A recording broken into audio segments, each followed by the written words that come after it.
तो hello and नमस्कार सभी को। मेगर्स में आप सभी का स्वागत है। क्लास 9 एनसीईआरटी पॉलिटी की सीरीज चल रही है और आज हम पार्ट 2 जो कि है why do we need a constitution के ऊपर बात करेंगे। और इससे पिछले वीडियो में हमने democratic constitution in South Africa के अंदर नेल्सन मंडेला के बारे में समझा था। अपार्थेड सिस्टम क्या होता है उसके बारे भी हमने जाना था और किस तरीके से अपार्थेड सिस्टम और सेग्रीगेशन सिस्टम, ये जो दोनों सिस्टम थे, इन सभी सिस्टम के बावजूद भी साउथ अफ्रीका के लोगों ने पीसफुली मिलकर अपना कॉन्स्टिट्यूशन को बनाया था। So let's begin from the part 2, that is why do we need a constitution. So South Africa एक बहुत बढ़िया एग्जांपल है ये समझाने के लिए कि why we need a constitution, constitution क्यों ज़रूरी है and what do constitutions do, और कॉन्स्टिट्यूशन क्या काम करता है। ठीक है, तो इन दोनों क्वेश्चंस को समझाने के लिए साउथ अफ्रीका का जो एग्जांपल है वो एक बहुत ही बढ़िया एग्जांपल है। और जो ऑपरेसर थे और जो ऑपरेस्ड वन थे, मतलब कि जो अत्याचारी थे और जो अत्याचार सहने वाले थे, उन दोनों ने मिलके किस तरीके से प्लानिंग की और वो साथ में इक्वली रहने लगे। सो ये जो टास्क था और ये जो साथ में मिलजुल के इक्वली रहने का जो टास्क था, तो ये एक ईज़ी टास्क नहीं था, ये एक ईज़ी काम नहीं था। क्यों नहीं था? क्योंकि उन दोनों के बीच में एक ट्रस्ट फैक्टर आ रहा था। तो ट्रस्ट फैक्टर क्यों आ रहा था? क्योंकि जो ऑपरेसर थे या बोल सकते हैं जो व्हाइट डोमिनेटिंग पीपल थे, उन्होंने क्या किया था? उन्होंने अनजस्ट बिहेवियर या अनफेयर बिहेवियर दिखाया था किसके लिए? तो ऑपरेसर वन के लिए, ऑपरेस्ड वन के लिए दिखाया था। ठीक है, तो इसके कारण क्या हो रहा था? जो ट्रस्ट फैक्टर था दोनों के बीच में, वो नहीं था।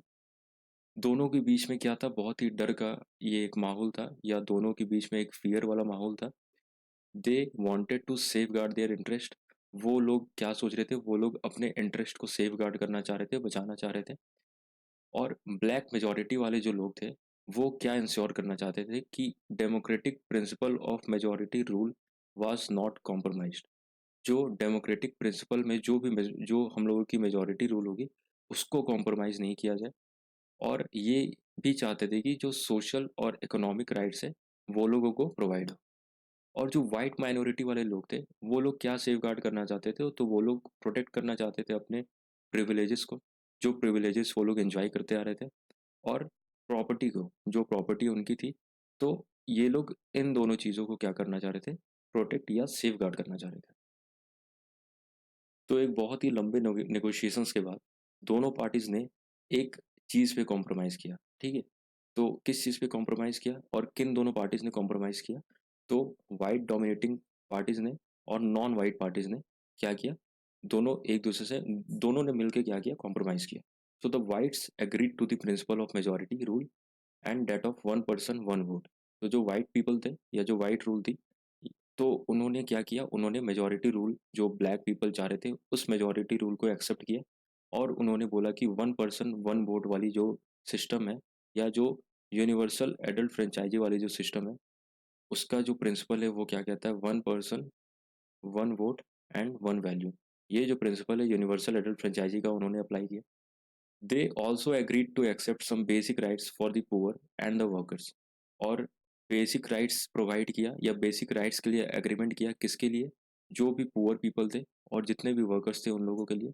और जो नॉन वाइट्स पीपल थे या ब्लैक पीपल थे, उन्होंने किस चीज़ के लिए एग्री किया? कि जो मेजॉरिटी रूल थी, सिर्फ वही एब्सोल्यूट नहीं रहेगी। ठीक है, इसका मतलब क्या हुआ? कि जो मेजॉरिटी रूल है, सिर्फ मेजॉरिटी रूल की ही नहीं चलेगी, वो ही सिर्फ एब्सोल्यूट नहीं रहेगी। इसमें माइनॉरिटी रूल को भी उतना ही हक है जितना मेजॉरिटी रूल को है। ठीक है, तो ये चीज़ ब्लैक पीपल ने एग्रीड किया। और उन्होंने क्या एग्री किया? कि that the majority would not take away the property of the white minority. तो जितनी भी प्रॉपर्टीज जो वाइट माइनॉरिटी की थी, वो मेजॉरिटी वाले लोग उसको ले नहीं पाएंगे। ठीक है, इस चीज़ को किसने एग्री किया? तो ब्लैक पीपल ने एग्री किया, और इधर वाइट पीपल ने अपने बातों को एग्री किया। ठीक है, तो this compromise was not easy. ये जो कॉम्प्रोमाइज़ जो हुआ था दोनों के बीच, ब्लैक एंड व्हाइट के बीच, ये एक ईज़ी टास्क नहीं था। तो और इस कॉम्प्रोमाइज़ को किस तरीके से इम्प्लीमेंट किया गया कि जिस कंट्री में जो अत्याचारी थे, जो ऑपरेसर थे और जो ऑपरेस्ड वन थे, वो दोनों साथ में रह रहे थे, फिर भी उन दोनों ने मिलके कॉम्प्रोमाइज़ किया एक डिसीज़न को। तो ये एक बहुत ही बड़ी बात है। And even if they manage to trust each other, और अगर वो लोग ट्रस्ट करने भी लग जाते हैं एक दूसरे को, तो क्या गारंटी है कि फ्यूचर में उस ट्रस्ट को वो लोग तोड़े ना? तो ये भी एक बहुत बड़ी बात है। ठीक है, तो ये जो ट्रस्ट है, इस चीज़ को किस तरीके से बिल्ड करके और किस तरीके से मेंटेन करके रखा जाए।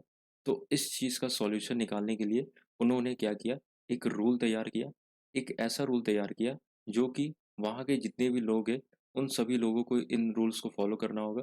चाहे वो लोग अगर ब्लैक पीपल हो, चाहे वो व्हाइट पीपल हो। तो इन दोनों लोगों के लिए जो रूल होगा, वो क्या होगा, दोनों लोगों के लिए कॉमन होगा, ठीक है? तो ये जो जितने भी रूल्स थे, ये रूल्स के अंदर क्या-क्या चीज़ें थी, तो वो थोड़े-थोड़े पॉइंट्स बताए गए। तो इन रूल्स में ये भी बताया गया है कि जो भी रूलर्स इलेक्ट होंगे, वो किस तरीके से चुने जाएँगे फ्यूचर में। ये जो रूल्स है ये क्या डिटरमाइन करती है कि जो इलेक्टेड गवर्नमेंट्स है, उनको क्या-क्या पावर है उनके हाथ में और क्या-क्या पावर नहीं है उनके हाथ में। तो ये भी चीज़ ये रूल्स के अंदर लिखी हुई है। और ये रूल्स ये भी डिसाइड करती है कि हर एक सिटीजन्स की क्या-क्या राइट्स हैं। तो ये रूल बुक ये चीज़ भी डिसाइड करती है। These rules will work only if the winner can not change them very easily. तो ये रूल कब तक काम करेगी? तो जब तक जो विनर है या जो भी रूलर है, उन सभी रूल्स को क्या करे, तब तक चेंज नहीं कर पाए, तो तब तक ये रूल काम करती रहेगी। So this is what the south African state, तो ये साउथ अफ्रीकन के जितने भी ब्लैक एंड व्हाइट पीपल्स थे, दोनों ने मिल के ये रूल को तैयार किया। They agreed on some basic rules पे ये लोगों ने एग्रीमेंट किया and they also agreed that these rules will be supreme. इस रूल्स को क्या बोला जाएगा, तो इनके कंट्री का एक सुप्रीम रूल बोला जाएगा। That no government will be able to ignore this. तो जितने भी गवर्नमेंट फॉर्म होंगे, ठीक है, तो वो जितने भी गवर्नमेंट है वो इन सभी रूल्स को इग्नोर नहीं कर सकते हैं। और ये जो सेट ऑफ बेसिक रूल्स है, इसी सेट ऑफ बेसिक रूल्स को क्या बोला जाता है, तो कॉन्स्टिट्यूशन बोला जाता है, ठीक है। तो ये जो कॉन्स्टिट्यूशन मेकिंग थी जो साउथ अफ्रीका में, वो एक यूनिक चीज़ नहीं थी। ये मतलब बोला जाए तो एक यूनिक सा चीज़ नहीं था। क्यों नहीं था? क्योंकि every country has diverse group of people. जितने भी अलग-अलग कंट्री है, सभी कंट्री में डाइवर्स ग्रुप ऑफ पीपल है। डाइवर्स मतलब या तो वो रिलीजन के बेसिस पे डाइवर्स हो या वो कल्चर के बेसिस पे डाइवर्स हो, और डाइवर्सिटी आपको हर एक कंट्री में कुछ ना कुछ हद तक दिख जाएगी। ठीक है? So their relationship may not have been as bad as that between the whites and the blacks in South Africa. तो और सब जितने भी कंट्रीज़ है, तो उनके रिलेशनशिप उतने खराब नहीं होंगे जितने कि व्हाइट्स और ब्लैक पीपल जो साउथ अफ्रीका में थे, उनके जितने खराब थे। और अदर कंट्रीज़ में उतना तो हालत नहीं होगा, उतना बदतर हालत नहीं होगा। But all over the world people have differences of opinion and interest. तो पर ये देखा जा सकता है कि जितने भी पूरे वर्ल्ड में जितने भी लोग हैं, सबके ओपिनियन और इंटरेस्ट में बहुत ही डिफरेंस रहता है। वो चीज़ तो देखने को मिलेगा आपको। वेदर डेमोक्रेटिक और not, most countries in the world need to have this basic rules. तो अगर चाहे कोई कंट्री डेमोक्रेटिक हो या ना हो, पर जितने भी मोस्ट ऑफ द कंट्रीज में क्या है, ये जो सेट ऑफ बेसिक रूल्स है वो फॉलो होना ही चाहिए, यह होता है। So this applies not just to the government, any associations need to have its constitution.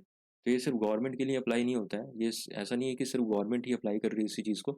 तो बहुत सारे ऑर्गेनाइजेशंस में भी ये अप्लाई होता है, बहुत सारे एसोसिएशंस में भी ये अप्लाई होता है, बहुत सारे यूनियंस के बीच में भी ये अप्लाई होता है, बहुत सारे क्लब्स में भी अप्लाई होता है, बहुत सारे आपके देखा जाए तो बहुत सारे सोसाइटी में भी ये अप्लाई होता है, ठीक है? तो इन सब सभी जगह अप्लाई होती है ये जो कॉन्स्टिट्यूशन है, सिर्फ गवर्नमेंट में नहीं, इन सभी जगह में ये जो कॉन्स्टिट्यूशन है वो अप्लाई होती है। So it could be a club in your area, a cooperative society और a political party, they all need a constitution. तो चाहे तो आपके एरिया में कोई क्लब हो, चाहे कोई कोऑपरेटिव सोसाइटी हो, चाहे कोई पॉलिटिकल पार्टी हो, ठीक है? तो इन सभी को क्या चाहिए, तो एक बेसिक सेट ऑफ रूल्स चाहिए। तो without basic set of rules इनको समझ में ही नहीं आएगा, इनका बेस ही क्लियर नहीं रहेगा। ये डिटरमाइन ही नहीं कर पाएँगे कि कौन रूल करेगा, कौन किस तरीके से पावर शेयरिंग चलेगी। तो इनका एक जब तक बेस नहीं रहेगा, तब तक ये कोई भी डिसीज़न को सही तरीके से नहीं ले पाएँगे, ठीक है? सो यहाँ पे एक एक्टिविटी सीरीज़ दी हुई है कि यहाँ बताया जा रहा है कि आप क्या करो, एक क्लब या कोई cooperative society, union, political party जो कि आपके लोकेलिटी में हो, तो उनसे जाके आप बात करो, अप्रोच करो और उनकी एक रूल बुक माँगो और उसकी एक कॉपी निकालो, मतलब उसको उसकी एक कॉपी निकालो।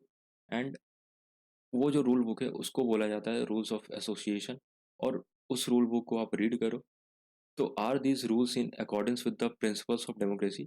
तो जब आप उस रूल बुक को रीड करोगे तो आपको वो देख के पता चल जाए कि ये जो रूल है, क्या ये प्रिंसिपल्स ऑफ डेमोक्रेसी के अकॉर्डिंग है या do they give membership to any person without discrimination. और जो जितने भी यहाँ पे जैसे क्लब्स हो गए, कोऑपरेटिव सोसाइटीज़ होगी, पॉलिटिकल पार्टीज़ होगी, तो इसमें जितने भी मेंबर्स जुड़ रहे हैं तो उनको क्या ईजिली मेंबरशिप मिल जाता है विदाउट डिस्क्रिमिनेशन। तो आप वो रूल बुक पढ़ो और आपको ये सब चीज़ समझ में आ जाएगी। तो ये एक्टिविटी आप करना खुद से।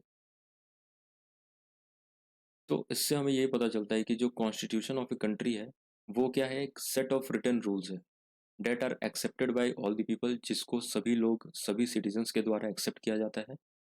Living together in a country, जो लोग जो सिटीजन्स एक कंट्री में रह रहे हैं उन सभी लोगों के द्वारा उस चीज़ को, उस बेसिक सेट ऑफ रूल्स को एक्सेप्ट किया जाता है, जिसको हम बोलते हैं constitution. So constitution is the supreme law. Constitution को हम सुप्रीम लॉ भी बोलते हैं।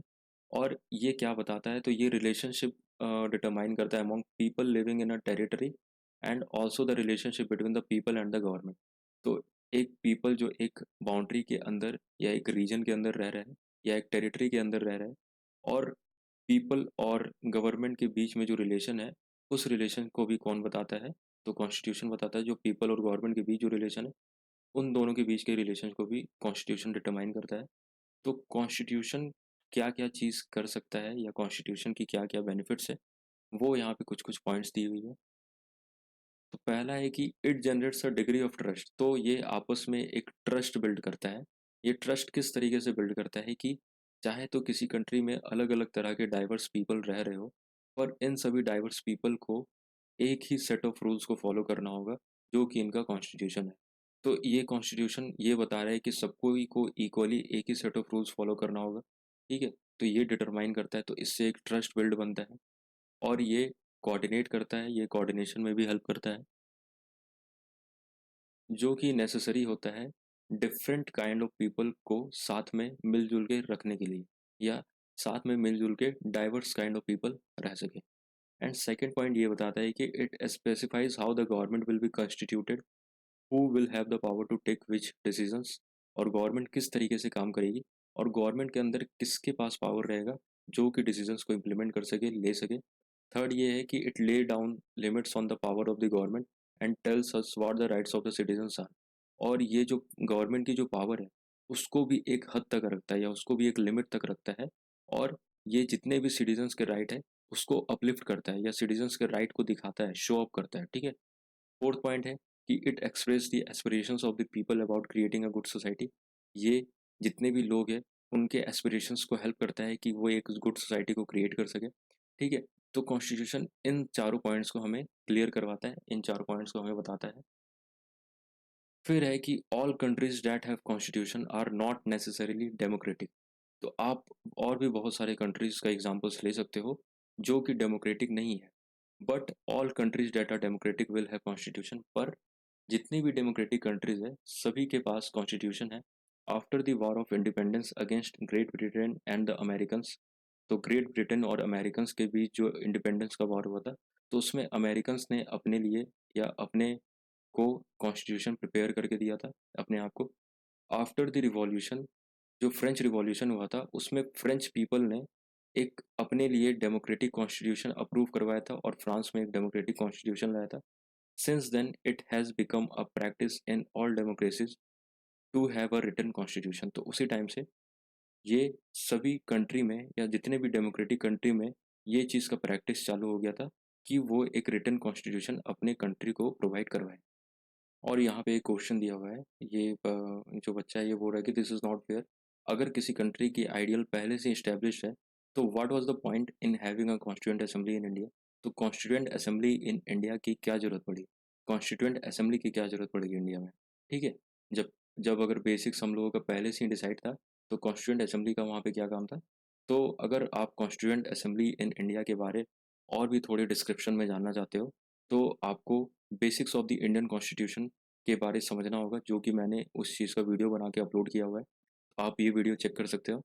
और अगर आपको ये वीडियो अगर अच्छी लगी हो तो आप इस वीडियो को लाइक कर दें। अगर आपको इसी वीडियो से रिलेटेड कंटेंट चाहिए तो आप इस चैनल को सब्सक्राइब भी कर दें। और अगर आपको इन सभी टॉपिक्स में किसी भी चीज़ में प्रॉब्लम आ रही हो तो आप कमेंट करना ना भूलें और शेयर करना ना भूलें, ठीक है। So till then keep learning, keep exploring and keep reaching the stars. Thank you and have a great day.